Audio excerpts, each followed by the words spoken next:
Hi, Miss Suresha.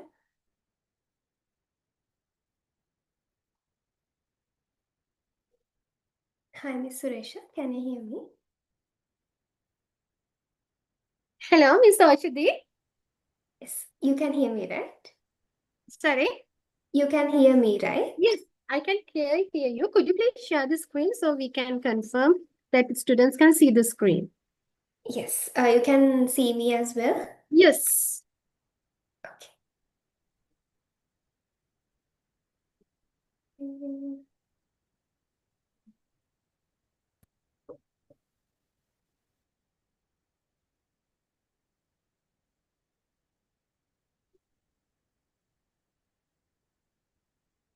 Yes, all good. Okay, thank you. Okay, we can clearly hear you and also we can see the screen really well. So let's start by 6. Right, okay. Okay, thank you. Thank you.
Okay, so good evening, everyone.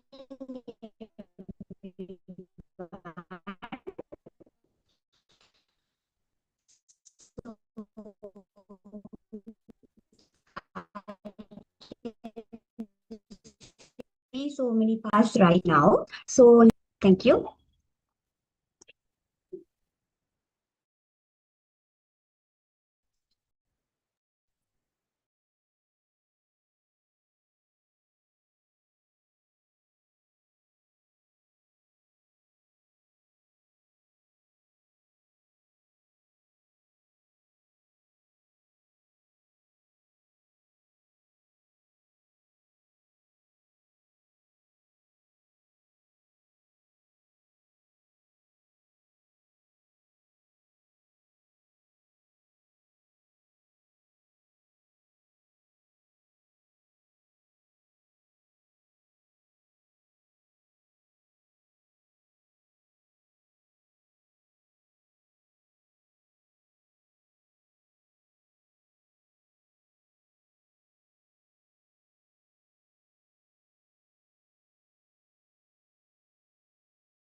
Hello, Suresh, madam. Am I audible?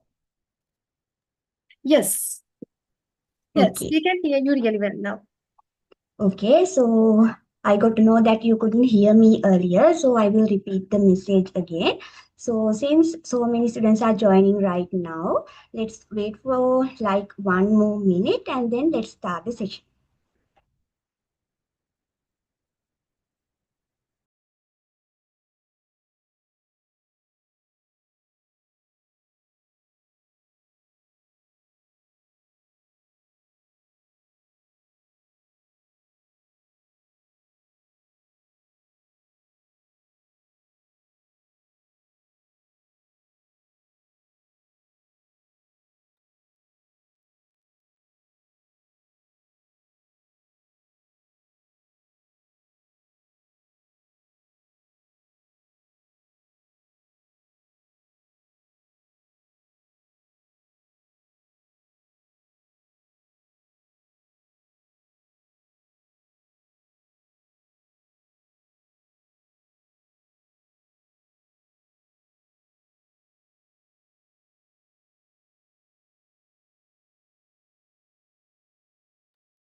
Hi, Nirukshi. Can we start? Or are we waiting for more students? Yeah, let's start now, Miss Oshadi. Okay, so good evening, everyone. So a very warm welcome to all of you joining with us today. So I am Dilrukshi Srivardhana and I'll be your moderator for this evening's webinar. So we are delighted to have you with us for the fourth session of our Career Readiness webinar series titled with Mastering the Interview Process. So this exciting initiative is a collaborative effort by SLAS, Section E3 Computer Science, as well as the IEEE Computer Society Sri Lanka's chapter and the IFS.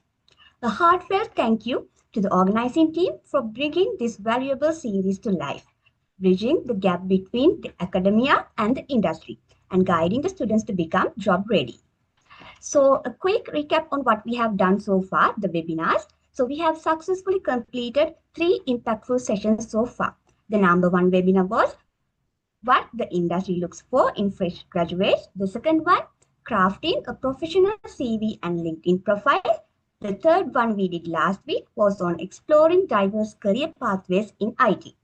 And today we take the next step, how to excel at interviews, a key milestone in your career journey.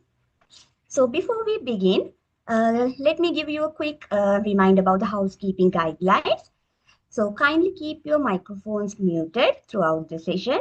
And in case if you have any questions or doubts, for our guest speaker, please drop them in the Zoom chat box. So we will be taking them up in the Q&A session towards the end of our session.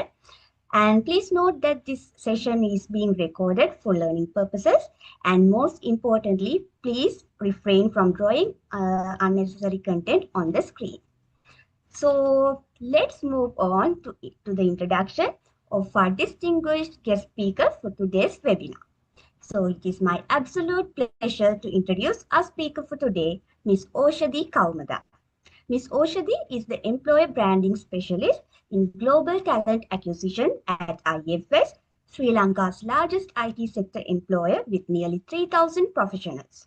Her career journey is as inspiring as it is diverse, beginning with a foundation in law, transitioning through marketing, and finding her true calling in human resources. Oshadi is not just an HR professional. She is a storyteller, a people champion, and a believer in human potential. Her passion lies in creating space where people feel seen, heard, and valued. We are truly honored to have her today to share her insights on acing interviews and presenting your best self at the interviews. The session is now over to you, Ms. Oshadi. Thank you, Devrushi. I hope I am audible and visible to everyone. And thank you for joining the session today. So, as Devrushi said, you've already gone through how to create a perfect CV, and and I hope that you have tried doing it after the session as well. So, as Devrushi said, I'm Oshadi, working as the Employee Branding Specialist at IFS. So if we move on to the next slide and let me take you through the content of today's session. Right, so we'll first talk about what are interviews and why do we have this recruitment tool called interviews. And we'll explore a couple of types of interviews that are in the industry, different companies use. And then we'll talk a bit about the preparation strategies, how you can prepare to best face an interview. And I will take you through a couple of common interview questions and mistakes that we've seen candidates doing. And we'll give you a couple of tips to stand out from the rest of the candidates in the process as well. And we'll finish off with a practice interview if there's anyone willing in the audience to take up the challenge. So before we begin, let me ask you a question to see where you are at. So if you can drop it in the chat, right? What's the most challenging about interviews? Let's see what are the responses we are getting. Right. So we are having the session today about mastering the interview process because I hope that is something that you see as a challenge. So what is challenging about it? That is my question.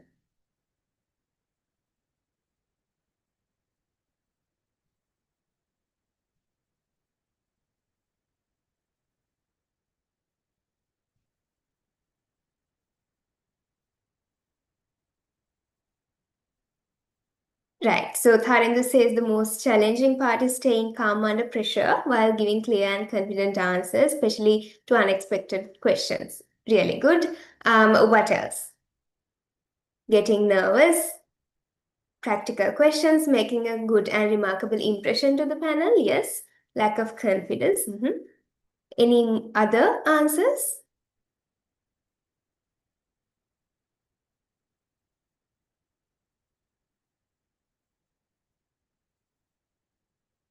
Okay, so since the time is passing, we'll move on, right? So thank you to everyone who responded and speaking on behalf of others as well. So I believe for the others as well, it's a challenge, and the answers we got also cover some of the challenges that you face, right? So we'll talk a bit about what's an interview, right? Why is it a part of the recruitment process, really? Why can't we really select a candidate by just looking at the CV? Right. So as you know, it's a conversation that happens. It could be between two people. It could be between multiple people that are in a interview panel, right? But most of the time it's a very structured conversation that will happen. So the interviewers will have multiple questions that they have prepared, or assessments it could be for an interview when you take it, and it's a conversation between multiple or two people, right? And a conversation with a purpose. The purpose is one person, so the interviewee is, trying to find out whether the particular company that they have applied to fits with the expectations, the culture, the experience that they've had, what they would like to have in their career, right? And the other party, the interviewing party, they are essentially trying to find out whether this particular person, the candidate, will fit into their requirement. How would they fit into the culture? How would they fit into the top job requirements, technical, know-how that is there? How would they handle a situation? How are they behaving with other people? So all of these aspects we check in the interview. So that's why it's there in the recruitment process, right? So when you look at it in a recruitment perspective, there are multiple reasons why we have it, right? So the first one, it's obviously to assess the candidate's fit for the role and the company culture. You can't really look at this CV and then decide, okay, this is the candidate that I'm going to hire for, right? And then to evaluate communication. So the way you communicate at the interview, how you approach a problem that they might ask during an interview. So all of those, they will assess. And of course, the interpersonal skills, how well you will behave with the interviewers. Are you getting nervous? Are you confident? How would you address the other people? Even it could be, how well you tackle the reception. How will you manage the time, all of that. So we check all of that in an interview. And also, it's a tool for us to explore the past experiences that you have had and how they align with the job requirements. So I will address that with the next point as well, and to verify qualifications and clarify details. So the things that you have put in the CV, we will be asking detailed questions, and we can cater to a more in detail approach in an interview rather than when we look at your CV, it's just, it will say what it says. But in an interview, you can ask follow-up questions, you can probe into more of what the candidate has really done. And if the candidate has said something in the CV that, they have done, but really they have not done it, we will be able to catch those as well. So that is a really useful tool for us in the recruitment process. And also, it's a structured way to ensure that all the candidates are assessed fairly. Because if you get a CV and shortlist candidates to fill your role, you will not be really able to assess them fairly across a set of criteria. So when we usually hire for a job, we have a set of criteria that we look at. Okay, how is the communication of this candidate? How is this particular technical know-how of this candidate? But how is the technical know-how of the aspect B of this candidate? So likewise, so it will have multiple criteria that all the candidates will be assessed against. So because of that, it is helpful for a company from a recruitment perspective. So when it comes to you as a candidate, it's helpful for you as well. So we usually look at it as a challenge, right? Oh my God, why is there this interview, right? So we get usually nervous as well. But let's look at it as an opportunity, because it's more often than not, it's a very good opportunity for you to showcase strengths, your personality, your enthusiasm about the jobs, from the things you will communicate with the interviewer, the things that you can ask from the interviewer. You can really stand out from the others that will be interviewing with you parallelly. And also, it's an opportunity to ask questions and learn more about the role and the company. So, if you are not getting shortlisted, even, it's a very valuable opportunity for you to meet the people who are hiring for the similar roles that you are going for. So, since you are a tech-focused audience, right? So the hiring managers that you will be meet, like they will be hiring for multiple roles, so you can ask more questions, and it's a very good opportunity for you to connect with them. If you don't get selected in one instance, it's a good opportunity for them to know them, be familiar with them for a next round as well. So it's a good opportunity for you to get to know about what to expect in this particular role and the company. And also, it's a good platform to clarify how your experience matches with the job.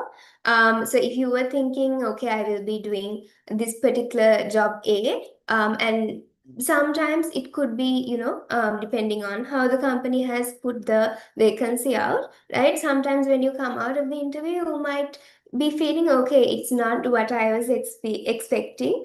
So it's not job A that I have to do in this role, it's job B that I have to do. So to clarify all those things, interviewing is a necessary part of the recruitment process. And also, it's a very good opportunity for you to make a memorable impression. So if you look beyond one particular opportunity that you get, the opportunity to get interviewed, meet these people from this company. Beyond that, it's a good opportunity, even if you don't get shortlisted. So sometimes we have, first preference candidate, second preference candidate. So even if you don't get that particular role, for you to make an impression and get to another role in that company, if there's the same panel interviewing, that could be a really good opportunity. And again, so if it's an on-site interview and if it's happening in the company, you can see how the people behave there. Like you will be able to see how, are the employees really happy there? Like what is their culture? Those things you can actually check while you're waiting for the interview and when you engage with the interviewers as well. So that is an opportunity for you. So let's take it as an opportunity when you get invited for your next interview. Right, so we'll talk a bit about the types of interviews as well, right, and what to expect in these interviews, right? So we start with the traditional type of interviews. This is usually a one-on-one interview between one candidate and one interviewer. This is the most common interview type, I would say, right? So you can have more focused, very in-depth questions, and this will usually assess your technical fit as well as how you culturally fit into the company. So since it's only between two people, the conversation can be really rich.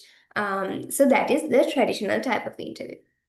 And then when you take a panel interview, usually there are multiple interviewers. So that's what you mean by panel here, right? So usually 2 to 5 interviewers will be there questioning from the candidate at the same time. So this is very useful for a company. Why? Because there could be different perspectives that each interviewer in the panel will bring in, and they will be able to see different sides of the candidate. So that is very useful to have a fair recruitment process. And then group interviews. So this is when multiple candidates are interviewed together.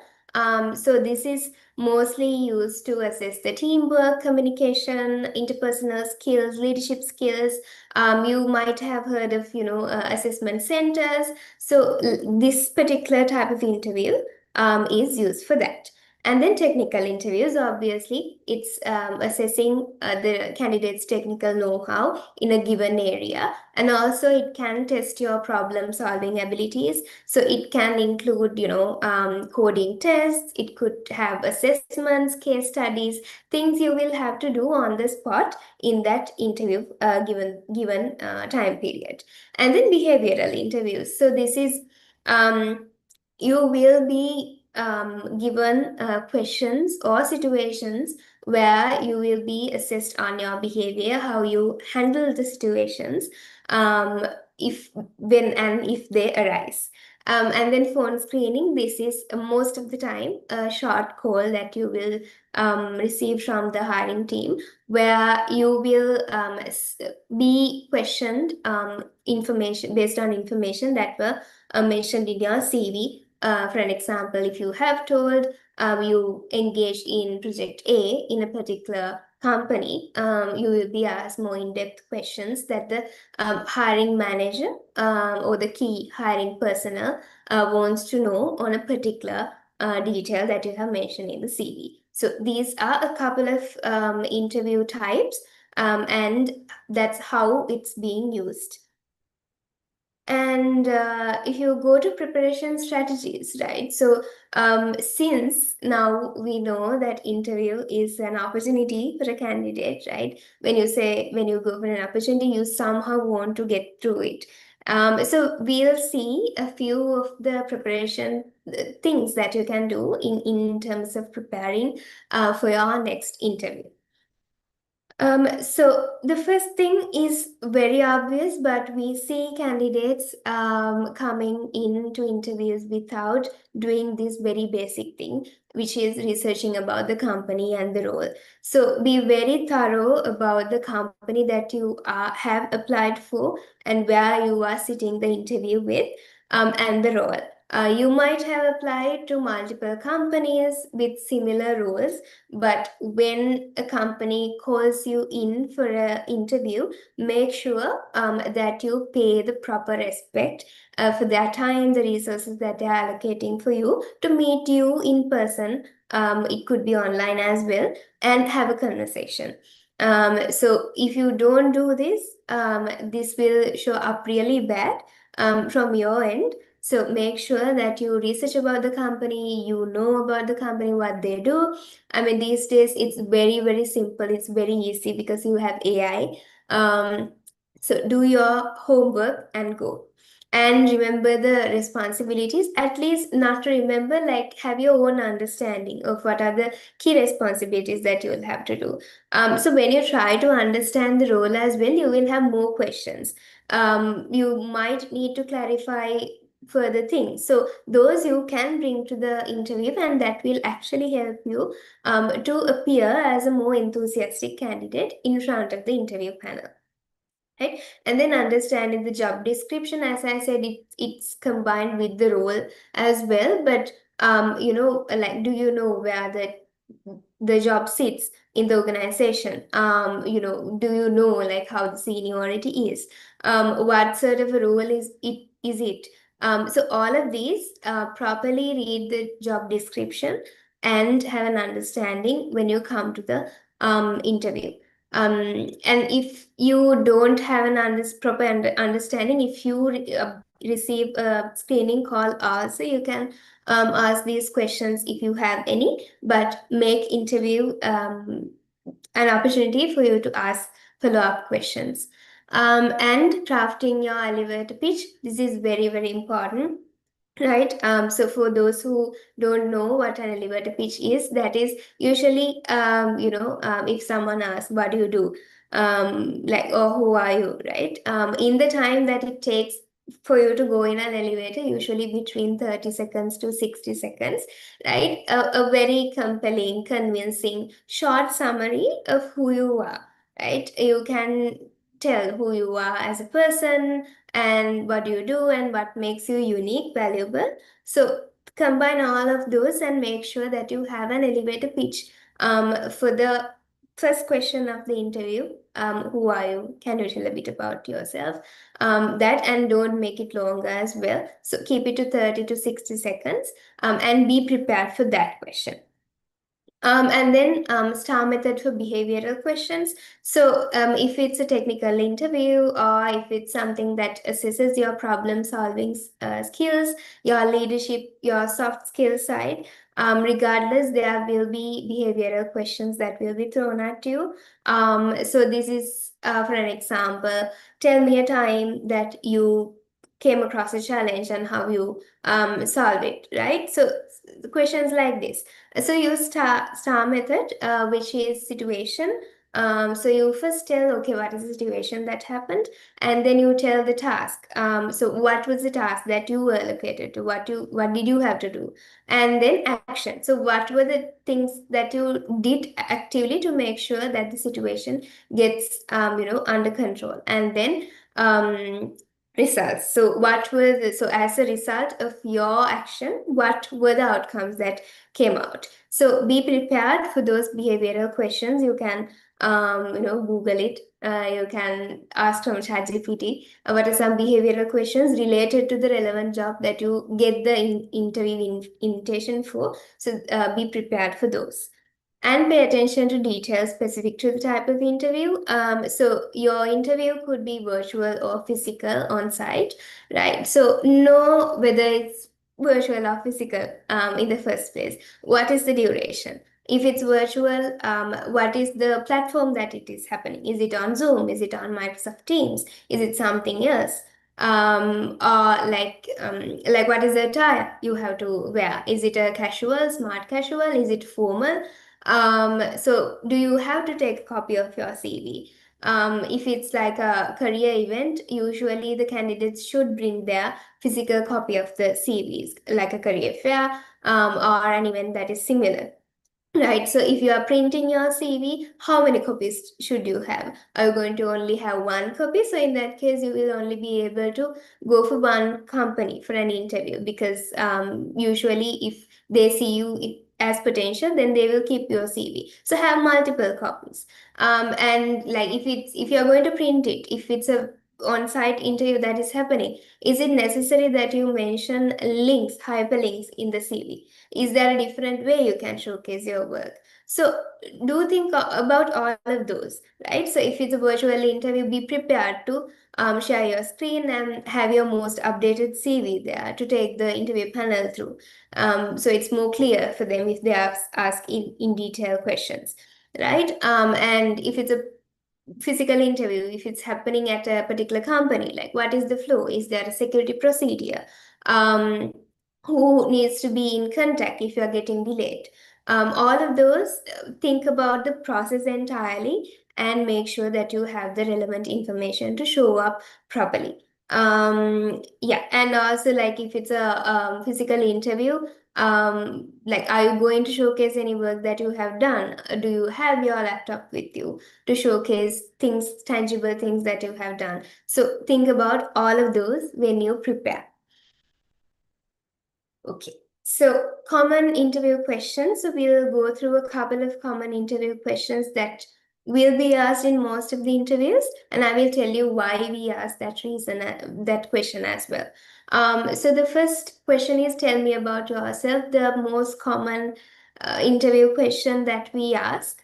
So this will be asked in almost all the interviews, right? Regardless of what the title is, senior to junior, like in every interview, we ask this question. So why do we ask this question? This works as an icebreaker for the interviewer to get you out of your, so since the most of the time the interview environment, if it's a physical interview, will be in an unfamiliar environment. If it's an online interview as well, it's your first time meeting these people that you don't really know from past. So it could be nervous. You could be anxious. You could be nervous. So it's a good icebreaker for the interviewer thinking about you, right? They have gone through your CV, they know who you are, your past experiences, but it works as a little icebreaker for us to put you, back into your body and to bring you back to the interview that is happening. And make you less nervous. So because the focus will be about you when you talk about yourself, and also it's a bit to assess your self-awareness as well. So that is why I told having an elevator pitch created beforehand, that is really useful. So in the first go, you get it right, right? So don't make it very overused or don't overkill it. But when you are asked the first question, at least then you can answer very confidently. So that is why we ask this question. Yes, and the second question, why do you want this job? This is also to assess your motivation for the role, and how you fit with could be company's mission, team's mission, and whether you have actually researched about the role and the organization as well. Because if you don't really know about the company, the role that you are being interviewed for, you can't really successfully answer this question. And the third question, what are your strengths and weaknesses? Again, to assess your self-awareness, right? And also it's a tool for us to look at how you look at your weaknesses as well. So like if there are challenging things that come up, how you would handle it, that's a very small window for us to see how you think about your weaknesses. And then the fourth question, describe a challenge you faced and how you handled it. As I mentioned in the previous slide, so this is more of a situational behavioral question. So use STAR method in questions like this. So this is to assess your problem solving, your resilience, the leadership, the ability to adapt and overcome challenges. So this assesses areas like that. And where do you see yourself in X years? X here in 2 years, could be 5 years, could be whatever the time that the interviewer will be asking from you. So this is mainly for us to see whether you have a desire to go up in the career ladder. Have you thought about it? And like, does it fit with our plans for you if you perform well in the role? So this is the answer that you will give here is a good indicator for us to see whether like both parties really fit. And why should we hire you? Again, very similar to the second question, why do you want this job, right? This is the space where you can sell yourself, pitch yourself, and highlight why you are the best fit for this role. And do you have any questions for us? This is very important. Usually, once the interviewers are done with their questions, they will ask you, okay, do you have any questions? So this is mainly for us to see whether you actually have anything to clarify. That is one reason we have this question. So you can ask any and all questions that you have, right? And another reason is for us to see how enthusiastic you are about the role. So if a candidate usually does not have any follow-up questions, then maybe it's an indicator to us that you are not really enthusiastic about it, but it really depends on the situation, how the interview goes as well. If we have clarified everything you want to know, then obviously there will not be any questions from you. But usually having a question or two for the interviewer, that will be a good indicator to them that you are interested in the role. So when you go for an interview, genuinely read through the JD, the job description, and have a couple of questions. If you can't, help it, like Google and see, ChatGPT and see whether like there are any questions that you can ask as follow-up questions for the specific role that you have applied for. Okay, so I have a video for you in this next slide. So see whether you can spot the mistakes this candidate is doing in the video, right? And afterwards, we'll have a small discussion following.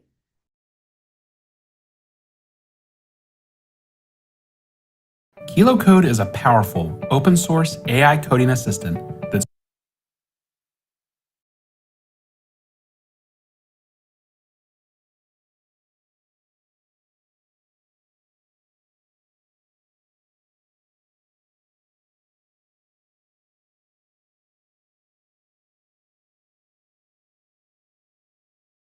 supercharges your development workflow. Amy, it says you are trained in technology. That's very good. Are you adept at Excel? You can hear the video, right? Can someone confirm? Yes, Ms. Oshadi, we can hear. Thank you. No. PowerPoint. No. Publisher. Not really. Exactly in what area of technology are you proficient? Snapchat, Pinterest, Instagram, Vine, Twitter. You know, the big ones. I'm surprised you didn't say Facebook. That's for old people, like my parents. That's funny. Well, Amy, when you're working for me, you have to have those kind of research skills because I'll send you things for you to comb through and get the answers and send them to me. So for that, you got to be really good at technology. For stuff like that, no problem. I'll just ask Siri. You'll just ask Siri? You know, Siri, tell me this, Siri, find me that. We're all good at getting you the answers. Tell Siri I want you ready to go at 8 sharp each and every morning. I don't understand What don't you understand? what you just said. You don't understand be ready to go? No. You said 8, right? Yes. 8 like in the morning 8? Yes, in the morning. Yeah. That kind of doesn't work for me. Who gets up at 8? I do. I Skype with my French boyfriend in Paris until like 3 in the morning. I don't even get to Starbucks until like 10, where I order my grande chai tea latte, 3 pump skim milk, light water, 2% foam, extra hot, but not too hot. So if it's okay, I work best in the morning at 10:45. Wow. Amy, I don't think we're going to be a good fit. Why are you so negative? I can sense your hostilities, and right now I am not feeling very safe. I've been here for over 5 minutes, and the only nice thing you have said to me was nice resume, which I typed all night for this meeting with you. You've given me no guidance, no validation, no encouragement, no supervision. Is there an HR director somewhere? HR director? Yes, I need to speak to someone. I may have to take off today as a mental health day. Take the day off. Amy, look at me. You don't work here. Are you firing me? Okay, yes.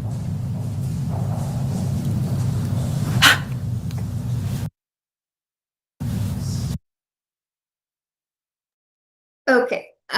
So now that you watched the video, who wants to tell what went wrong there in that particular interview?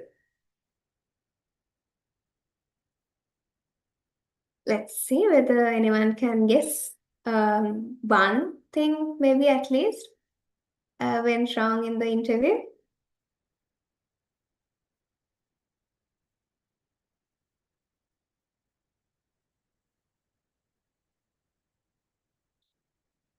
She was not able to maintain the tone. Yes. No basic mannerism of holding a right professional conversation. Very good. Everything. Okay. She didn't pay attention to the interview. Yes. Her attitude. Right. So thank you for the answers. Yes. So if we look at it, right? So I started saying that it's a great tool for 2 people or multiple to connect. So that is what exactly happened, right? So the interviewer got to know that she is not really a good fit for the company. And on the other hand, she got to know that she doesn't really fit the role because if you was listening to it properly, she said she can get up earliest by 10:45 in the morning, not 8. Right? So things like that can happen. So that is why interviewing is really important for a company and for you as a candidate as well. Right? So we will go through a couple of interview mistakes that you will do that you can avoid first time. Okay. Yes. So being underprepared or overrehearsed, right? So in the video also you saw that she has not really done her homework, where she has to really go through the job description and get to know what she has to do, right? So she has misunderstood the work that she had to do. So in the answers that she gave, it was very obvious. So don't be underprepared. So as much as you can, go prepared. Of course, the technical questions that will be asked from you, you will not know beforehand, but you are able to at least guess some of the things that will be asked relevant to your role, at least in the soft skills section. So be prepared. The first question, the last question, now you know, right? Tell me about yourself and do you have any questions for us? The rest also, I believe it's easy for you to figure out, like tailor it to your job that you have applied. And being over years, yes. So when someone asks, okay, what are your strengths and weaknesses, don't like narrate it like a parrot, right? Use your natural tone, and if there's anything that genuinely comes up you want to share at that particular moment, do share, as long as it's professional. That will not be a problem. And for the first question as well, tell me about yourself. Like, deliver it very naturally without, making it look like you memorized it from the last night. And then speaking negatively about past experiences, this is a very tricky point to discuss about. But as much as you can, talk about the positives that you have gained from the past experiences. Yes, there could have been, experiences that you might have had a bad bus or something like that, but you can always make it in a narrate it in a positive way. You can tell what you learned from that experience, what you figured out about yourself, and that how that shaped your rest of the journey. So those things make it always positive when you talk about your negative past experiences you had. And of course, like if they ask a question like, do you have any weaknesses? Then don't say, I don't have any weaknesses. That's not what I'm talking about here, right? So if it's a negative experience, say you came across a challenge in one of the projects that you did. So like, don't talk bad about, say it's because of one member who didn't really contribute to your group project. Don't talk bad about that particular member, but instead focus that on more, okay, how did you tackle that challenge? What did you learn about yourselves? Or, because of that, what were the positive things that happened? Right? So likewise, not asking questions at the end. I think I emphasize this enough. Do prepare for the final question that will be asked from you. Poor body language or lack of enthusiasm. Yes, so if it's a on-site interview especially, and if it's an online interview as well, the interviewer will ask you to turn on the camera, and they will be at least able to see your, upper body. So make sure that you appear confident. That is not to say, make yourself very stiff and stay in the same posture all time. It's not that. Like, make yourself comfortable, but if you're not really comfortable, you are, looking away, you're looking at your phone, like in the video, it shows a bit of lack of enthusiasm. And if you are hunching, you're fixing, you're fidgeting, don't do those things. Make sure that you appear confident and prepared for the interview. And then not paying attention to details. Again, I mentioned before as well, right? Time, location, attire. And also very important, you can ask when you get usually you will get a call or some sort of communication from the company before when they invite you for the interview. So you can ask who you will be meeting as well. You can go through their LinkedIn profile, see what sort of an experience do they have. So how do you make it more relatable to them? You can think of those things as well before you go for the actual interview. And maybe you can ask about their journey if you don't have anything else to ask. So that will be also more interesting, because then they will know, okay, this is someone that is interested to work with me. And then the CV format, as I said, so are the hyperlinks really needed? Do you need to get a print out of the CV? Do you need to take certificates of the courses that you have done? For IT, most of the time it's not necessary, because we mostly operate on the virtual online methods. But if it's a different company, a very different industry that you're going for, make sure that you have all those background information before you go to the interview. And then the virtual background, needless to say, it needs to be, something that is not distracting, not embarrassing. Make sure that you're fully dressed like you go to an on-site interview.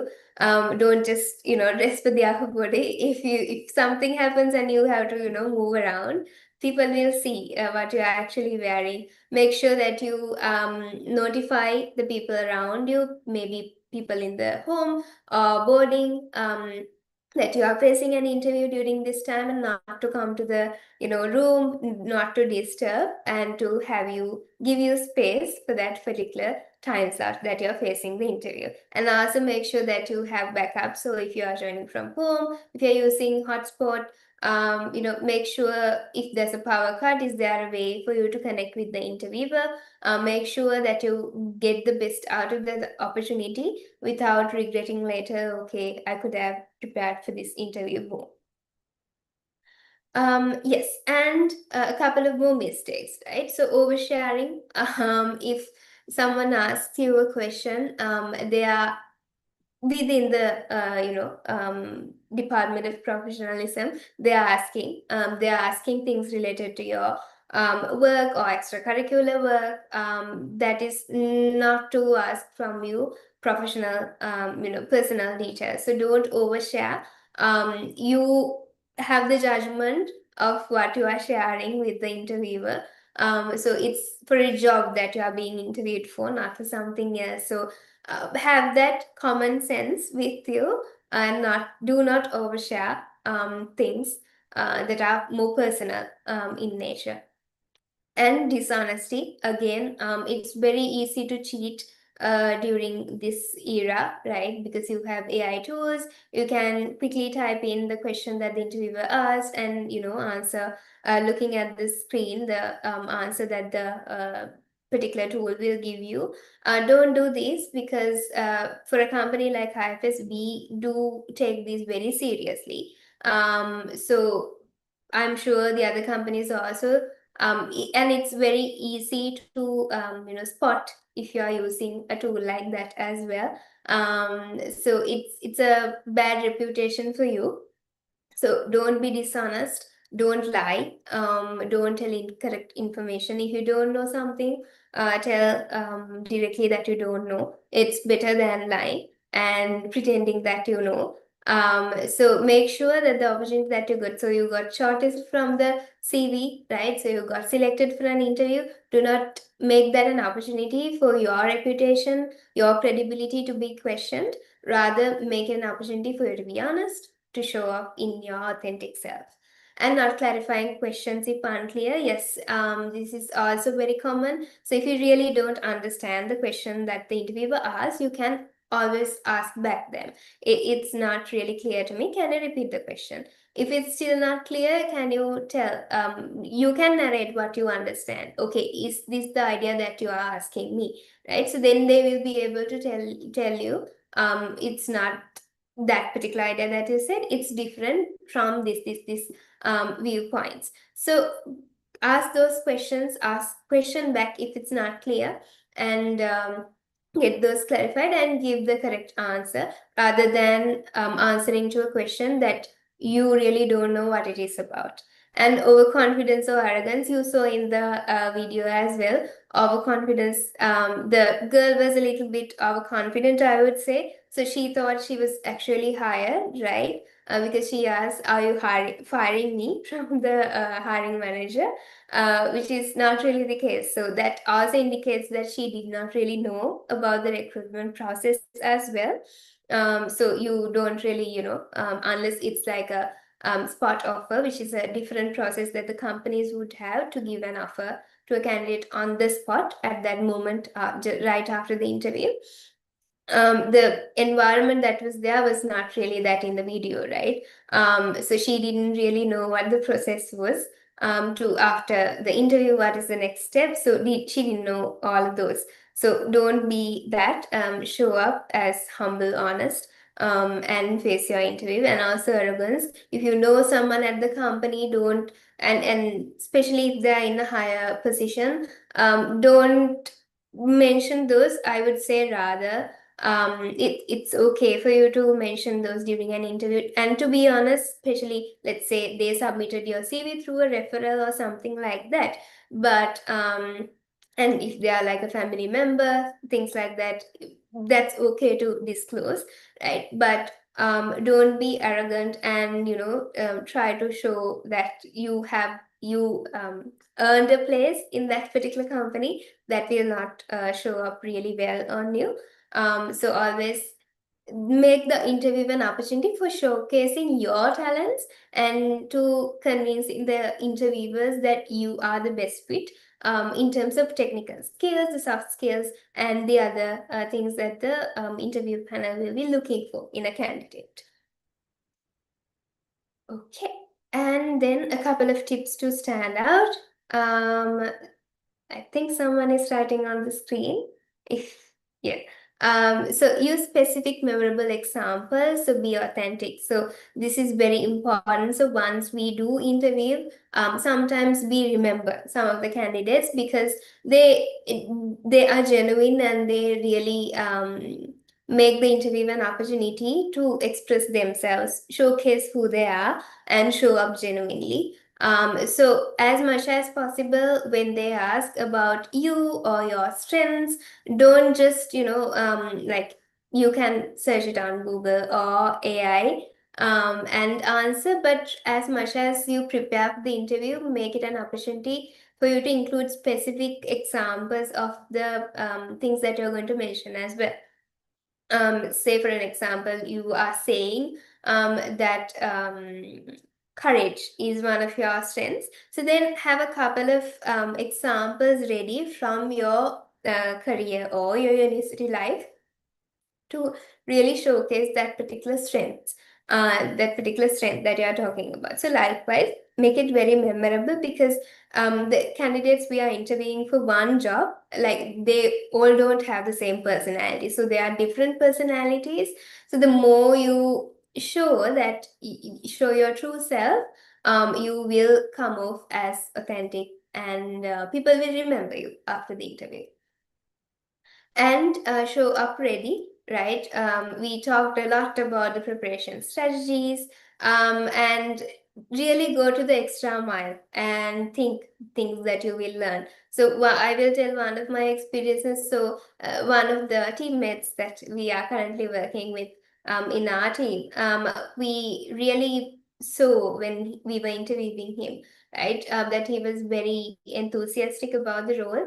And even like things that we even had not thought about. So he brought a Wi-Fi router when he came to the interview, which really shows that, he thought. So there was a presentation that was supposed to be done during the interview as well. But like that shows the thoughtfulness of the candidate.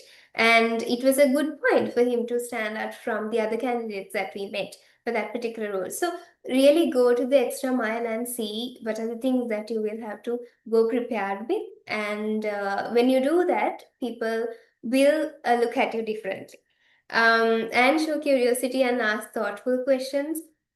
Again, as much as not for the sake of asking questions, don't ask. Especially that if that was mentioned in the interview, it might look a little like you were not paying attention properly. But if you have any questions, genuine questions, will reflect very well on you. And think through on the questions that you will be asking the panel or the interview as well. And demonstrate self-awareness and growth. Again, the questions like who are you, what are your strengths and weaknesses, that those are windows for us to see how self-aware you are. And also like for questions like what are your weaknesses, don't tell that you don't have weaknesses, which is I don't believe there's any human out there who doesn't really have a weakness. So be prepared for that questions and have more commonly available sense, right, when you answer those questions. And growth, again, this is why one of the reasons that I told you not to mention anything personal that is not required for the job as well. And for some of the questions that might ask, make sure that you handle it well on the at the time of the interview. Make sure that you show up as a professional, not as a as someone else. Yeah.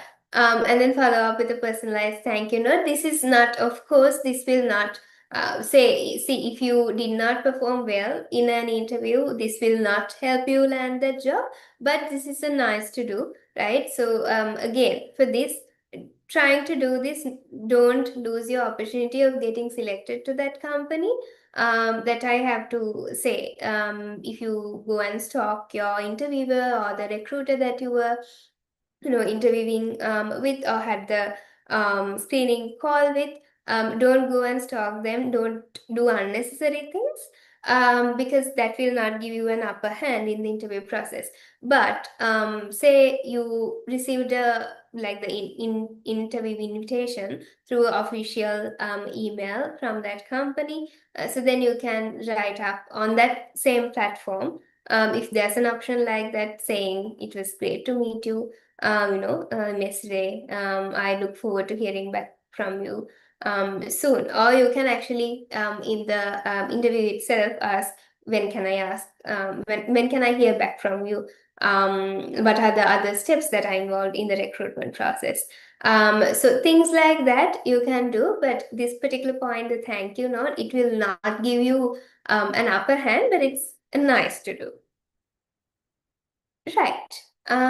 So with that, we come to the practice session. So is there anyone here who would like to have a very brief interview with me? So we will I'll ask a couple of questions, and based on the answers you will give, I can give on spot feedback as well. Is there anyone who is willing to take up the challenge? May I, ma'am? Yes. Can I know who this is? I can't. I am Tarindo Abesina from Open University. Right, fine. Thank you for putting your hand up. I really appreciate it. Right. So when you are ready, let me know. I am ready, ma'am. Okay. So hi, Tarindu. So it's good to meet you today. A very good morning to you. I went through your CV. It looks really promising for the role that we are interviewing for. So can you tell a bit about yourself, Tarindu, to start the interview? Good evening, madam. As you know, I am Tarindo Abesina. Currently doing a degree in information technology in Open University. I have hands-on experience with technologies like React Native and Firebase on mobile application developing, and I'm also passionate about AI and Internet of Things. So I enjoy working in teams and like to continuously improving my technical growth and soft skill. Right. Okay. So, Tarinder, you told that you really love working with teams. Can I know an instance where you worked in a team and you achieved a team goal successfully? Yes, ma'am. As the team goals represent shared version that keeps everyone aligned and motivated.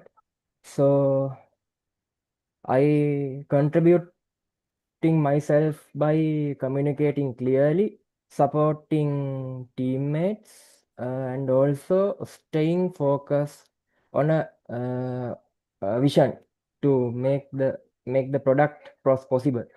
So not just my individual task. When the team needs adaptability, and I'm also ready to make the go with adaptation. Adaptations. Right. Okay, Tharindu. So Tharindu, for this role, we require for you to work full time, 8 to 5 on all 5 days. Is that a requirement that aligns with you? As I mentioned earlier, I told you I can adapt at any circumstances are you given me.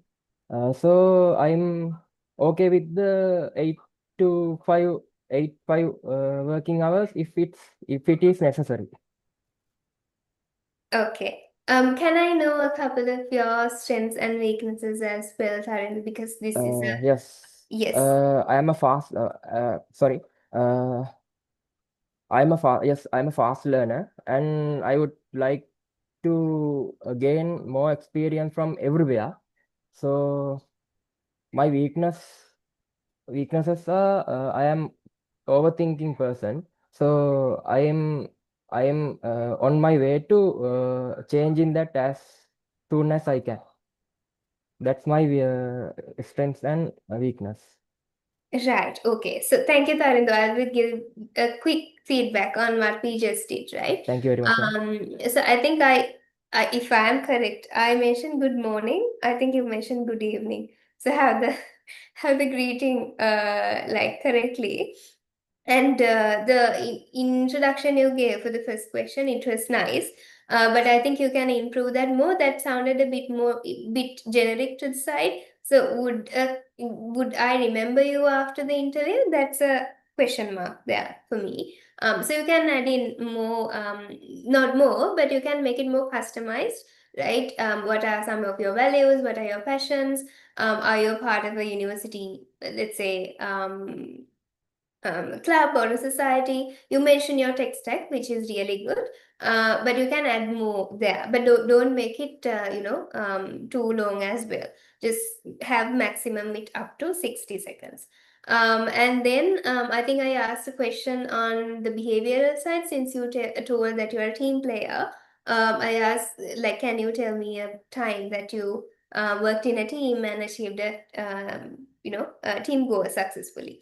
For that, you have to bring in one specific example. So the answer you gave, it was again generic, like a common answer, right? So for those questions like that, you have to bring in an instance.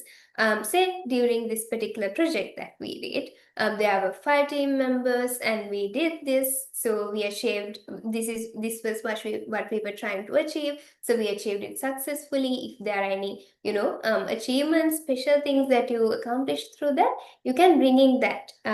So that is also one feedback. And then I asked about the work hours, right? So that give a clear-cut answer to your the question that I asked, right? So you told if that is required that you can work in most of the companies, unless you work for a shift. If the working times are different, that will be a different matter. But that really didn't come through as very confident, right? So you can straightforwardly say, yes, I'm available to work 8 to 5. So little things like that you can adjust, Tarindo, but I'm glad you took the opportunity so you could get some feedback firsthand. Yeah, Thank you very much, madam. thank you. So with that, I believe we can move on to the Q&A. Dilrukshi, if you are there, I think we can take out the questions. Yes, Miss Oshadi. So thank you so much, Miss Oshadi, for that very insightful and inspiring session. So we now open the floor for the Q&A session. So in case if you have any questions or doubts, so please make sure to post them in the chat, or else you can use the raise hand option. So if I see you raising your hand, I will unmute you and give you the chance. So thank you to everyone. So if you have any questions, the floor is now yours.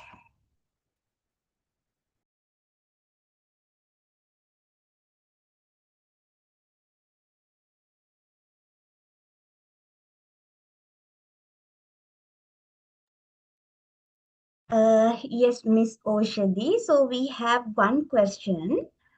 The question is, sometimes we struggle with speaking fluent English during interviews. Could you please share some advice on how to improve my communication and build confidence in such situations?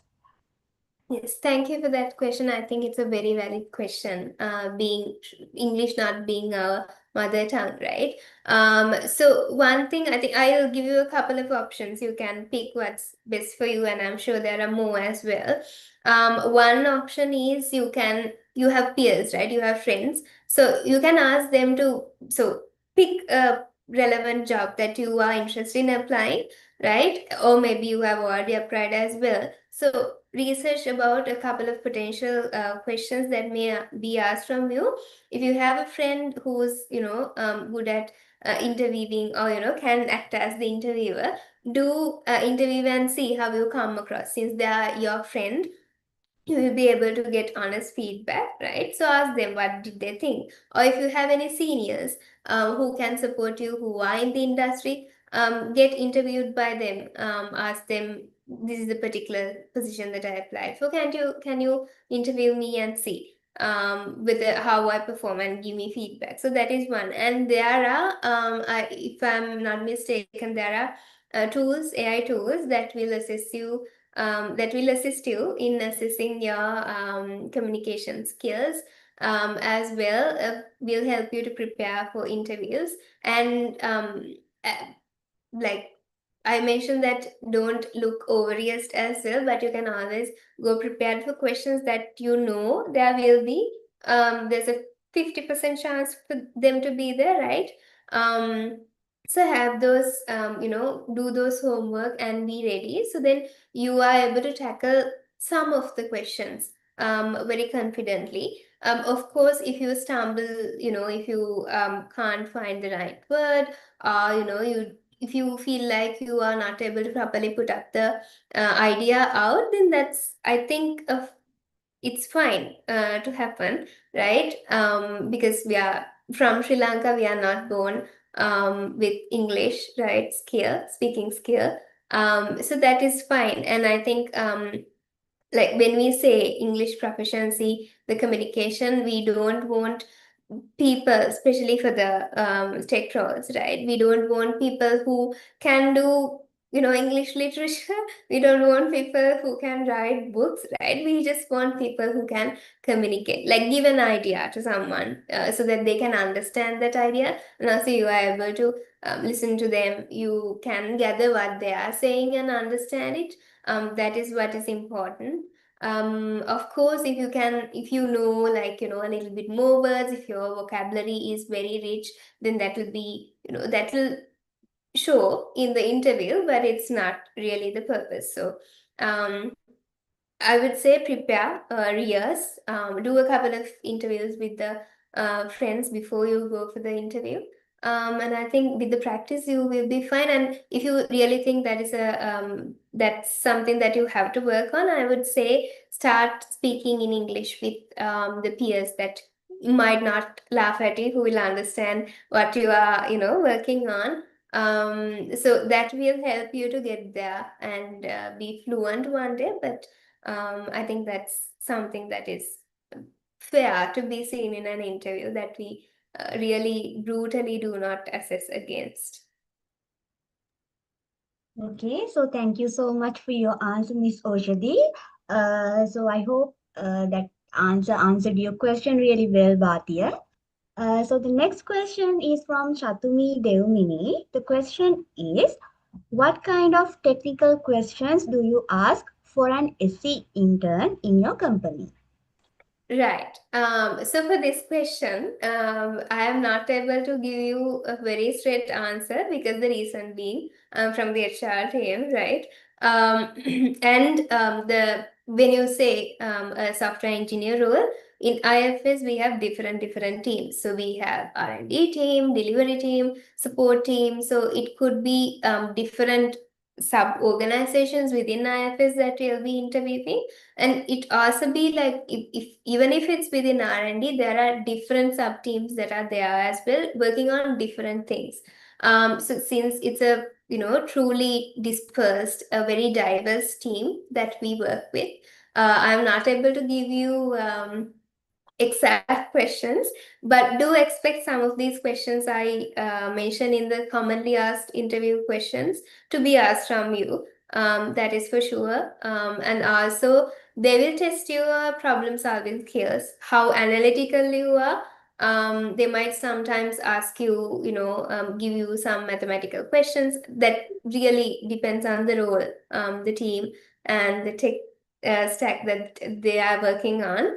But do expect analytical problem solving skills questions to be asked, and also other questions that will ask about you as a person, your strengths, weaknesses, the projects that you were involved in, those things. So be ready to explain those, the projects that you worked on. Yeah, so those things that will be asked from you. Okay, Miss Oshadi. So the next question is from Lakmali. She's asking, Dear Madam, can you please tell me What kind of technical interviews do we have to face if we apply for IFS company as a software engineering intern? Right. So that again will depend on the exact team that is hiring for. All right. What is mostly common is they will assess, as I said before, the problem solving skills and the analytical skills from the questions they ask. I have not seen much assessments being given to undergraduate trainees, but yeah, that's not a question that I can answer very directly. I think I covered most of it in the previous answer as well. Yes, Ms. Oshadi. So the next question is from Bandara. He's asking, when we are facing the interview, if we ask to reveal weaknesses, is it suitable to say if we have health problems, illnesses, or very personal situation to the panel, or should we keep them as a secret? This is a personal question, so if you can discreet my name, thank you. Right, okay. So I think it's fair to mention that. I think so it's not really the interview, but what's beyond as well, right? So if it does not impact on work, then I don't think that is required. But if it does impact work, you will know the degree of that illness. But it's not what we expect from a question like your strengths and weaknesses. Right. So when you say weakness, we don't expect an answer like I'm unhealthy. It's not really something that you can work on, right? So so weakness could be, say I have a problem being punctual. That could be a weakness.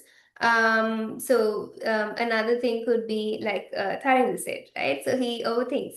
That's a weakness that you can actively start working on, take steps to prevent it. But an illness compared to that is it's not an answer that we expect in a question like that. So that is one thing. But to answer the other thought, I think behind the question, if it impacts your work, I think it's okay to reveal that during the interview process. I think that will come as genuine and that you care about the company and the people who are interviewing you, the team that you will be a part of.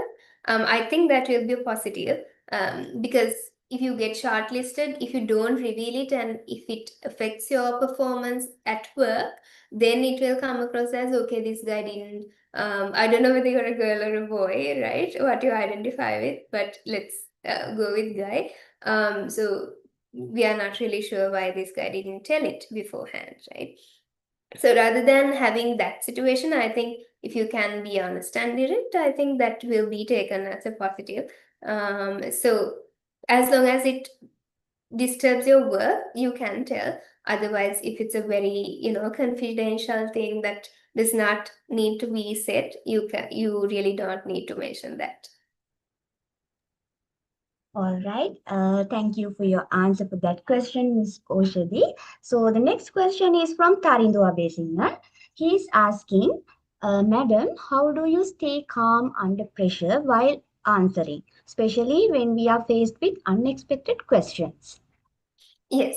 So this is a really good question again. So one thing is having, prepared for the interview. So okay, this particular question will come at some time during the interview. So you are ready for it. So that, so sometimes why we get stressed or pressurized is because we know that we are not really confident in that moment, right? So being prepared and having done your research, being very thorough with what you have to do and the company things that we mentioned before, that's one thing. And also changing your thought process behind it, right? So rather than focusing on the outcome, yes, you want to get through the interview, but why can't we change it to the okay, I'm getting an opportunity to meet these amazing people and to have a chat. So if you change the narrative that you say about it, I think it will reduce the stress and help you be calm as well. So not take it lightly, but take it in a very positive way. Don't get stressed out thinking that I somehow need to pass this interview, because that will put you under pressure and that you will not be able to perform naturally, right? Rather go with excitement, go with genuine curiosity, with questions, and the need to connect with these people that will be interviewing you. I think that will help you prepare more for those situations. And if you need time to think during a question, then you can ask, can I get a minute and think about it? And most of the time, the interviewers will understand you because it's an unfamiliar environment, unfamiliar people. So you can ask that time also if you really want it. But I think other than that, the other things that I mentioned should also help in terms of staying calm under pressure. Okay, thank you for that really descriptive answer, Miss Oshadi. So we have another something like a personal question from Lahiru Jeevanta.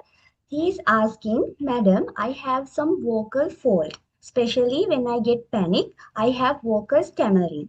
How could I manage interviews through it?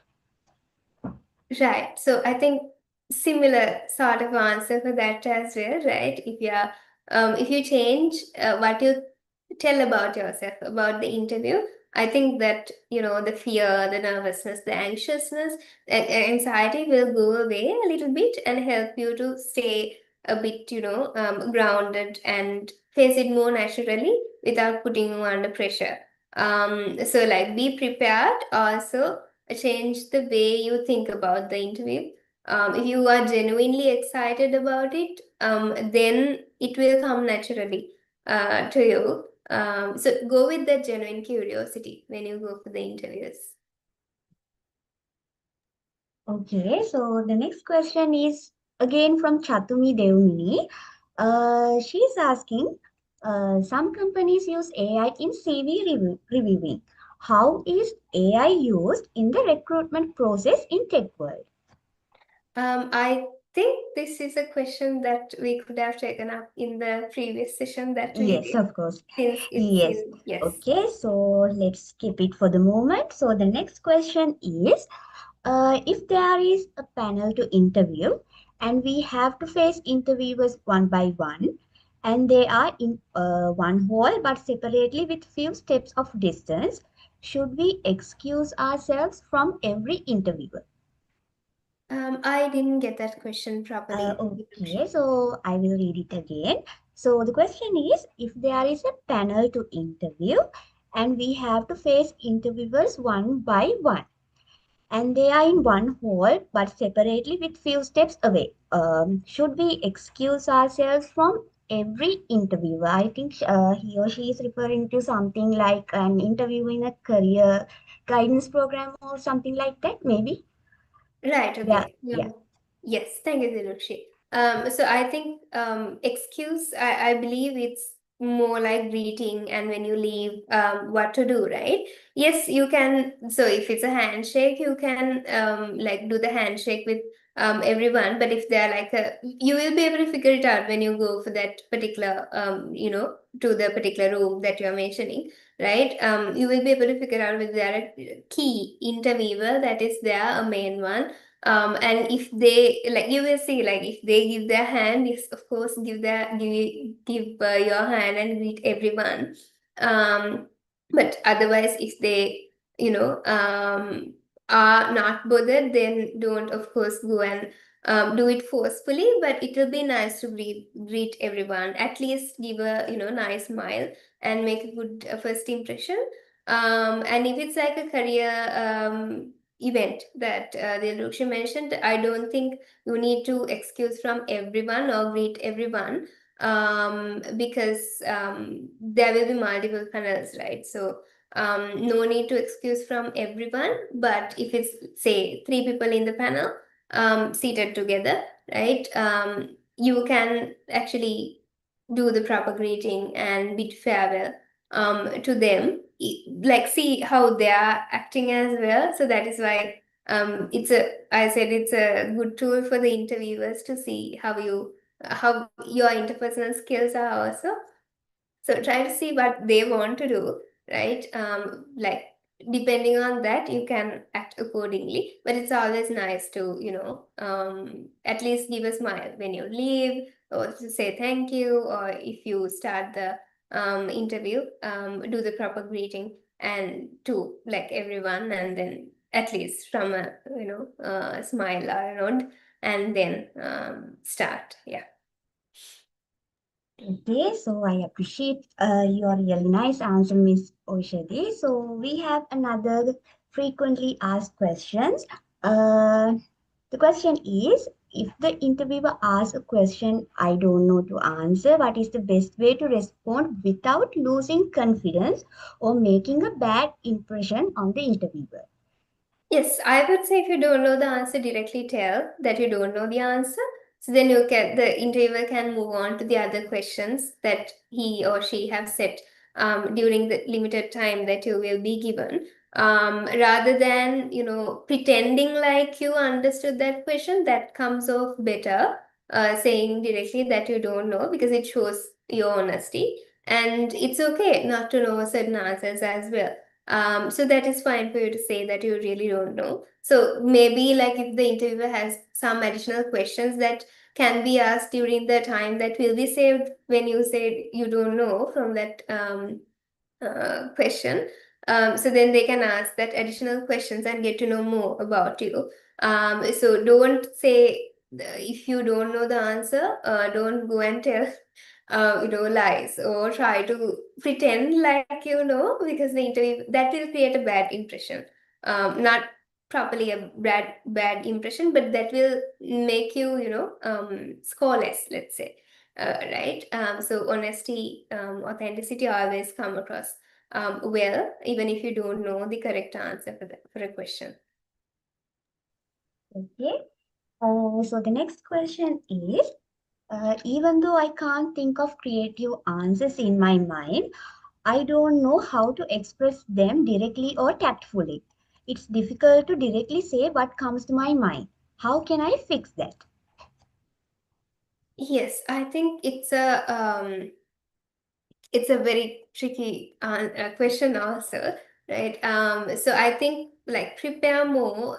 So say it's a situational question.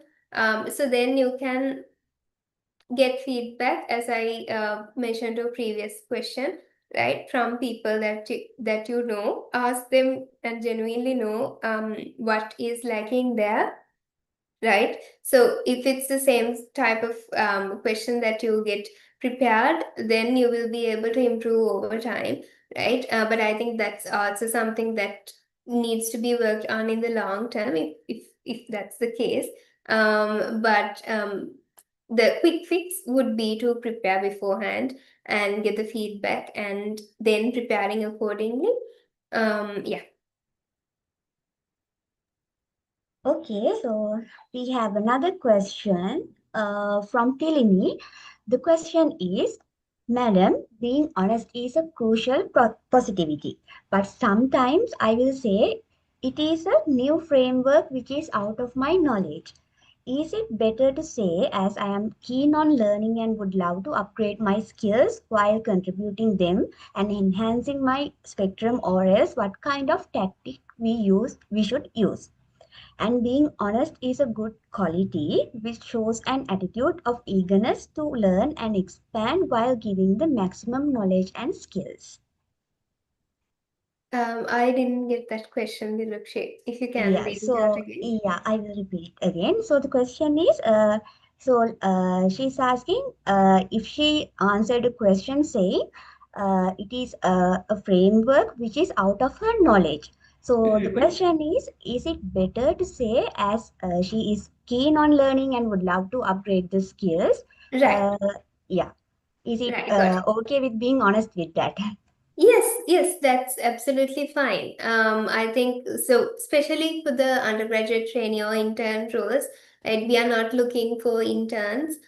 We are looking for students who are eligible to be an intern, who are keen on learning, adapting, because we know that you don't have all the skills that we have mentioned, all the expertise. Say we have mentioned like .NET expertise. We know that you are not an expert there, so it's fine, right? And it's okay to not know a framework.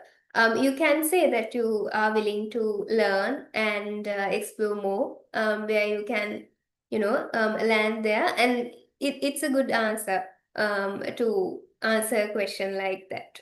Yeah. Okay, thank you for that answer, Ms. Ushadi. So the next question is, if a candidate is seen to be overqualified for a particular position but has been invited, how to tackle? And there is another question, how diversity and inclusivity is assured in the interview process? Right, okay. So if it's overqualified, I would say if you're overqualified, I'm not sure whether you will get a interview in the first hand, because that usually before the interview we have the shortlisting process, right? So if it's the case, so interview might not be in the purview. For the second question. Yes, so at IFS, we try to maintain the balance of the gender ratio, right? And we don't discriminate against, like, where you live or, your gender, like your age, things like that. So there could be similar practices in other organizations as well. So those would differ according to the companies, but we try to at least maintain, given that we have received the enough profiles for that role. We try to maintain that balance in the shortlisting process in terms of the gender ratio. Okay, appreciate your answer, Ms. Oshadi. So the next question is, Madam, if someone out from university at the age of 28 with a class, is that person have a lower chance to be hired by a company? How do companies think about them? What they can do to be selected? Yes, Nilushi, if you can read it again. Yeah, okay. So the question is, if someone who is out from the university at the age of 28 with a class, I mean the class, I think it's he or she is referring to the class of the degree maybe. Yes. So if that person is that person of that age has a lower chance to be hired by a company, and what does such companies think about them? I wouldn't say it's a obstacle for you to apply and get to a job, because I'm not able to give a, very generic answer and a very 100% sure this is going to happen kind of an answer. But I don't think that will be a problem, given that you fit the job requirements that they are looking for. I don't really think that is a problem for you to get shortlisted at least. All right. So we have another question from Chatumi Devmini. The question is, how could you please tell whether you are having two separate interviews to check the technical aspect as well as the personality of the applicant? Yes, so that would also depend on the company, the team, and the process that they have. Usually, if it's a one interview, then you will be assessed in both. If it's a very technical interview, then you will only be assessed on your technical skills, if that is the main purpose of that, and there's no interview panel there. Sometimes that can happen as well, right? So that would really depend on the company, the team, and that those variables. Yeah, so that would be the answer for that. But there could be both. So you can clarify what's going to happen in that particular interview.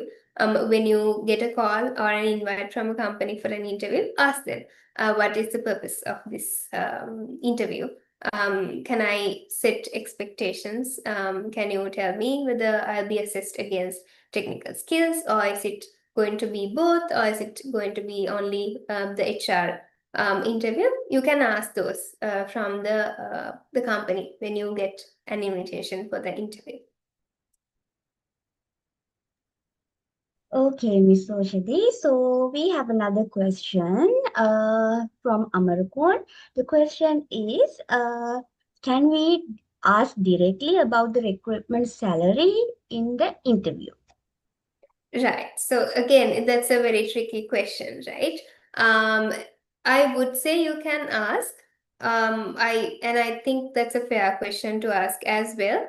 Probably that is one of the questions that you can ask from the panel when they ask, do you have any questions? But you can make sure to frame it uh, in a different way, I would say, because it can come, so depending on the situation or the interview, it can come, that in a negative way also. So make sure that you frame it properly when you ask, right? There are different ways you can ask that question, and also make sure that it's the right interview for you to ask that question as well. So sometimes the interviewer themselves will ask if they feel like that you are fitting to the role, and if they like you, they might ask you, what is your expectation for this role? So then you can tell these.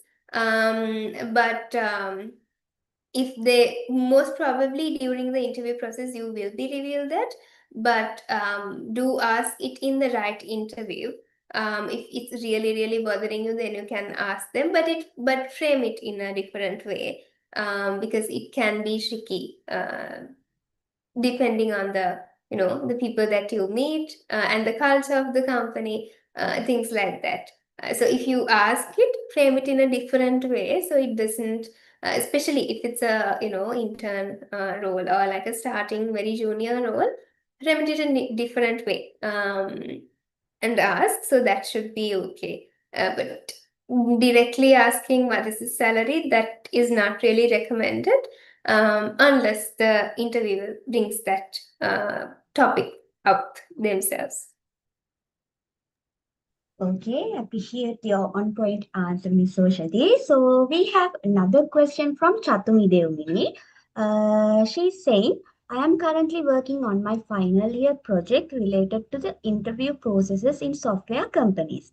If you are willing to provide feedback, we would like to get in touch with you. Could you please share an email address so that we can use to contact you?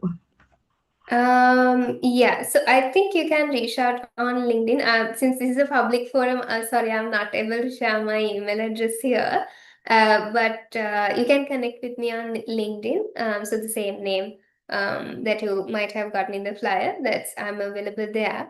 So you can ask me if you have any questions, and I think the organizing team, if there's any query, I think you can direct it to the organizing team so they can assist whether there's anything that can be done about it, and then reach out to me. So either way, that works. Yeah. Okay, so the next question is from Tarindu Abesingha. The question is, how should candidates reflect on or review their performance after a failed interview? Okay, so I think after an interview, you yourself will feel whether you did well or not. Right. So because sometimes you will think, okay, I didn't do well, but sometimes you might have got selected. So if you get selected, do make that an opportunity to ask, okay, what did you think were the positives that I had? What did you think were the things that I could have improved? So make that an opportunity. But otherwise, I would say you yourself will feel, I didn't answer this question properly. You will feel it. And one thing you can do is, so the companies would have different mechanisms depending on, the nature of each company, but you can, sometimes it's available for you to ask, what are the things that you think I could have improved in the interview from the relevant hiring panel, but it depends on the company you are applying for as well. Yeah. Okay, so we have one more question. The question is, what are some common misconceptions candidates have about the interviews? I think we covered it in the first few slides. I'm not sure whether we really need to speak about it, Dilrukshi. So I think most of the time we look at it as a challenge. But I think it's a opportunity. If we can leave it that way, I think that's a good way to look at it. Beyond getting through an interview, rather than a point for connecting with someone who's looking for a teammate for their team. I think we talked about it a bit, so we can maybe go to the next question. Yes, thank you so much, Miss Oshadi. So the other question we have is, how much weight do our soft skills carry compared to our technical skills? Right, so that also depends on the role. So let's say it's a role where you will not get to interact with customers that much. So then maybe is the word. Maybe your soft skills in like communication. It could be, handling difficult situations on the spot. Those might not be assessed that much. If it's a very customer facing role, then you need to have obviously better communication skills, um, and then the ability to take pressure, and to be ready for answers on the spot, to tackle stakeholders properly. Those things will be assessed. So it really depends on the role that you will be interviewed for. Okay, so we have another question. The question is, what mindset should candidates adopt when we are facing multiple rejections from the interviewers? Yes, that's a really nice question. I think resilience is one of the things that really, I mean, not even for interviewing purposes, right? But as a life skill, I think that is something that is nice to have. So if you receive rejection emails from multiple companies, one thing you can do is, of course, use that if there's a mechanism for you to get feedback, get that feedback, learn from it, and you yourself will have an assessment. Okay, what were the things I did wrong in this particular interview? What were the things that I did wrong in the interview B, compared to interview B, right? So take that learnings and apply for more roles that fit your expertise or the area that you would like to explore more, and see. I mean, don't take rejection as a step to give up. Apply, and I mean, if you are really skilled, if you are really talented, and if you believe in yourself, I'm pretty sure that will be seen by the people that interview you as well. So don't give up. Learn from the mistakes if there's any that you have done, and prepare better for the next one. So maybe like in the very next interview that you face, it could be the opportunity that you will get selected to a role. So don't give up. Okay, thank you for that really nice answer, Miss Oshadi. So we have another interesting question. So the question is, how long should a candidate wait before the follow-up? Right. So this is why the ending questions that the interviewer asks from you, like whether you have any questions, is really important, right? But I would recommend you to do is either ask it at the interview, and if you forget to do it at the interview, you always have the contact point that contacted you for the interview and invited you. So ask them, when can I hear back from them? Because from company to company, from team to team, it could differ according to the role that you have applied for and where it is. So you can use either of those options. Try to use the option A, which is asking it at the interview itself. So it's easier for you. Or if you forget to do it, do follow up with the recruiter. Don't, unnecessarily follow up with them. Just ask them, when can I hear back? from the method that they used to communicate with you when they invited you for an interview. Okay, so the next question is from Janani.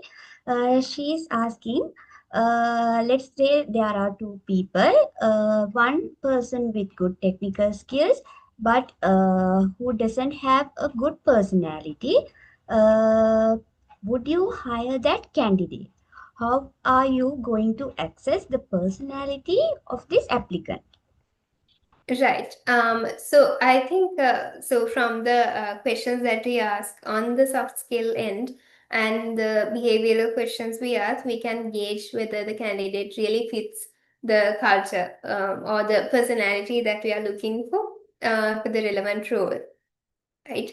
So that would really, there are ways to assess that in the interview. So from your behavior, from the way you speak to the way you answer, the answers you give, all of those. So that will help us to determine whether you fit the type of personality that you are looking for. But to answer the first part of your question, that would again really depend on the company culture. I don't think any company would like to hire a candidate who has good skills but not a good personality. From personality, I hope what you mean is like the attitude, the thought process that they have towards work or colleagues, working together, things like that. But yeah, so it would, I don't think anyone would like to hire someone who has the technical skills but does not have a good, thought process. What we try to do is get the candidate who has both all the sort of the requirements that we look for. Yeah, so I hope that answers the question. Yeah, thank you for that really nice explanation there, Ms. Oshadi. So we have another interesting question. So the question is, how should we handle employment gaps during our interview? Right. So if there's an employment gap, I think it's like since you will be sharing the CV firsthand, that will be visible to the recruiter. So if they have any questions, I assume that they will follow up from a screening call or shortly afterwards when you apply. Or it could be something that the interviewer might ask you as well during the interview. So be prepared to explain those, why the reason is. If you really feel like you need to mention it, if it was for a very specific reason, you can mention that in the interview. But usually, while they look at your CV, the recruiter or the interviewer themselves will notice if there's a gap like that, and they might pick that up during the interview. But otherwise, I think depending on situation, you can tell them that was there a gap and with the reason as well. But mostly it will be picked at the initial stages. Okay, so we have some more questions. So the next question up is, how important is understanding time and space complexity in coding interviews? I'm not sure whether I'm the right person to answer that. I assume it's the time restrictions they're asking. I'm not sure. Yeah, about the time. Yes. So I believe, I think it's a pretty obvious answer, right? So sometimes you might get complex problems to solve during a technical assessment, but try to do it as much as possible. So sometimes if the candidates have not completed, like none of the candidates have not, none of the candidates have completed the technical assessment, then it might go on the basis of who has completed it the most successfully. So try to stick to the time, but usually it's a given time that all the candidates will be getting. So that will be there, but try to make sure that you are on time. And I think like something like a watch, like a wristwatch, something like that, that is something that you can use if you really want to stay alert on the time. So things like that, use those tools to see how the time is going. But yeah, when you get the invitation asks if that's going to be a technical assessment, you can ask like what's the time that will be allocated for that particular assessment itself. So you know beforehand, this is the time that I have. So you set the expectations properly. Yeah, I hope that clarifies. Okay, thank you so much for that answer, Miss Oshadi. So we have one nice question for you specifically, Miss Oshadi. So the question is, what are some most impressive answers that you have heard in interviews? Impressive answers.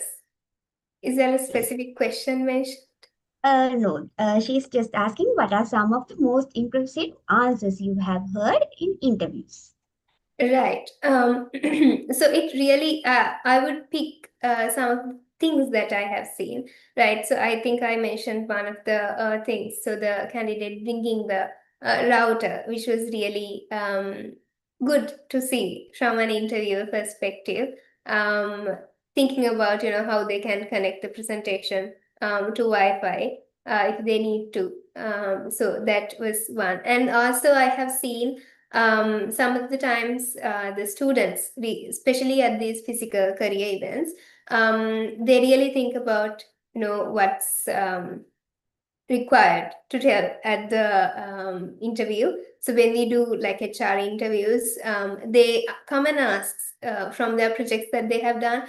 They come up and show us what that they have done either in their laptop or in their phone. If it's like an app, they will showcase like what they have done, which is pretty nice for a student to come in an interview and show us. So those are really nice things to do. And also like I'm not able to like pick it up from a specific interview, but when for the very first question, when the candidate answers it pretty genuinely, we feel that it enables us to also connect with the candidate better.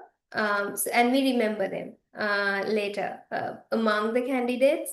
We remember, okay, this is the candidate that said like this. Vice versa as well. So if you give something if you tell an answer that is, not professional in the way you answered, or like if it was too personal, if it was oversharing. Similarly, we remember that as well. So those are some of the nice things that I have seen from the candidates. And one thing that I forgot to mention in the slides that when I was doing the explanation is when you come for, especially in these career events that your university or your clubs might organize, when you come for an interview, like there could be HR personnel around in the stores that are there for you to get and ask, information on what are the roles that they're hiring for. Sometimes we come across candidates who tell things like, I'm okay with anything. Then we wonder, okay, which interview panel do we put them to? So then we'll have to, take their CV, see what they have done, and put to an interview accordingly. So that entire step can be omitted if you go with, an interested area. Say you are interested about DevOps. If the company A does not have the option of DevOps internship, then you go to company B and see whether they have it. Right? So we see that answer being given by the candidate. So that is something that you can avoid. And also sometimes you will come and tell, sometimes I don't really want to go for an interview. But you are walking around with the CV. So why are you attending an event like that if you don't really want to get interviewed? At least, like for something that I have seen that is a very good practice in certain universities is sometimes, say, the career event is for third years. So the second years would also come and they will do a small mock interview with us. And then they will take feedback. And they will ask what are the things that I can improve.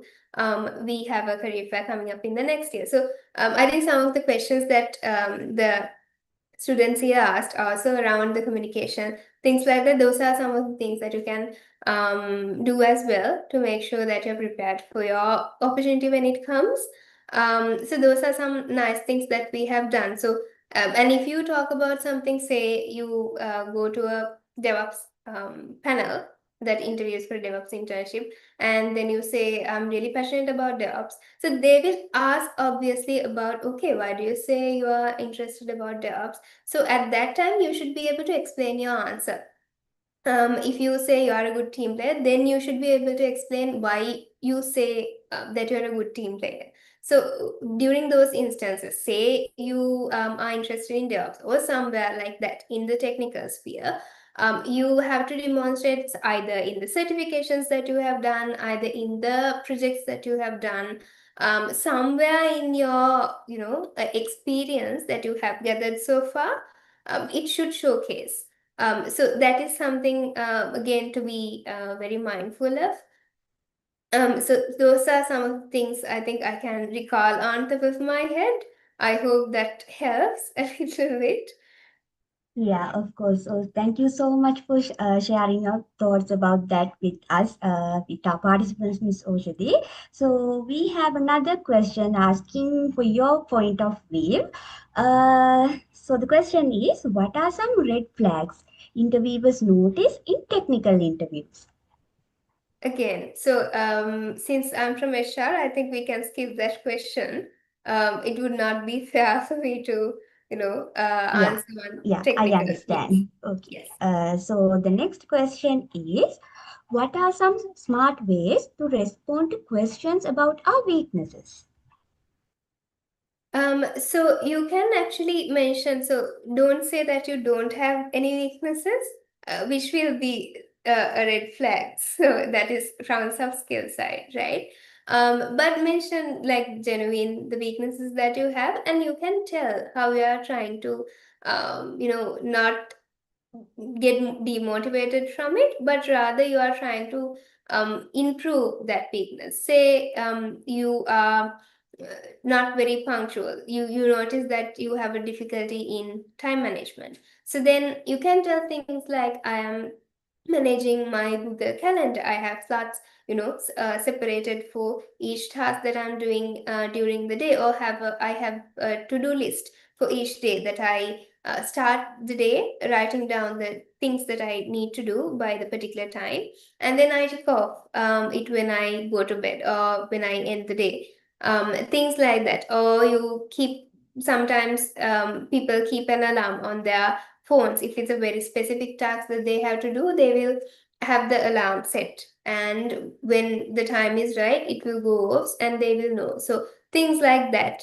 And those things you can mention. You can, of course, mention your weaknesses and be prepared to tell how you are tackling them as well, to make sure that it does not hinder the work that you are going to do. So if you tell I'm not punctual, but I'm not doing anything about it. If the interviewer asks you, okay, you told that you're not punctual, are you doing anything? So be prepared to answer those questions, because the interviewer is trying to see like whether those weaknesses. One thing is whether you are working on those weaknesses, what sort of a mindset you have. Also from the other side, if it's something that impacts the work, how you will be able to tackle that. Yeah. All right. So the next question is, rather than having a human in the interview panel, is it possible to have an AI robot without knowing the applicant when having online interviews? Does this practice be used in your organization? Not at IFS for sure. I think if there's such tool that is being used, the company will properly notify you beforehand, because that's not because I think as a candidate, you're right to know what are the tools that are being used, especially if it's something related to AI, non-human that is evaluating you. I think the company will inform you, but not at IFS. We don't use non-human interaction like that, but I think there could be tools like that you will face. You will have to say like record something and send, or like you will have to answer a particular question and send to the company, submit to the company while there's no interviewer. There are tools like that are there, so you will know it's straightforward. There will be instructions that will be given to you, but otherwise not at IFS right now. Okay. So we have one last question for this session. So the question is, how important is networking in landing interviews in the first place? I would say it's good. If it's good if you know people. It's good to get to know people in the industry, especially because there's a mechanism called referrals, right? Where if a person really well like knows you in and out, then they can submit your CV as a referral to the hiring team. Different companies will have different processes, but that's just one way though. So at IFS, we try to be unbiased. We try to make it fair for all the candidates. So that would also depend on the company, how they weight those. But for us, I mean, for you to apply to a job, it will be useful. And it's just one source where a CV would come in. You have the career site, or through LinkedIn, you can apply for jobs that are in the same company. So that opportunity is of course there, but landing an interview, that is, I think, a very tricky question that would depend on the company.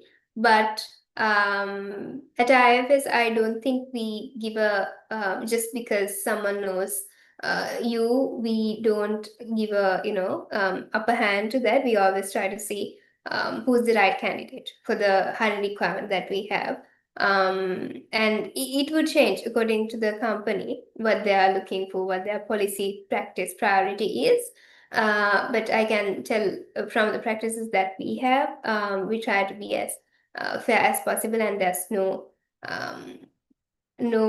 added benefit that will come through networking. Of course, you will get to know people you can send in through a referral, but that's just one source.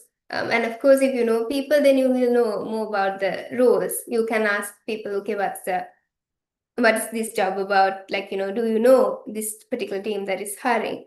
Like, do you know how these particular tools that they have mentioned in the opening vacancy, those are being used? Or some you can ask, like, what are the questions that you asked in your interview when you get selected for this particular company? Things like that. But not an upper hand in to get to an interview.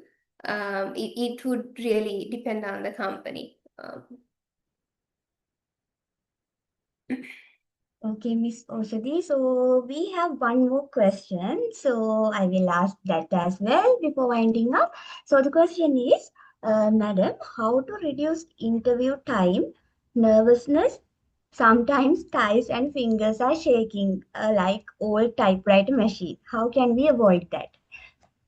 Right. I think for this question also we answered a couple of things you can do, like the preparedness that matters.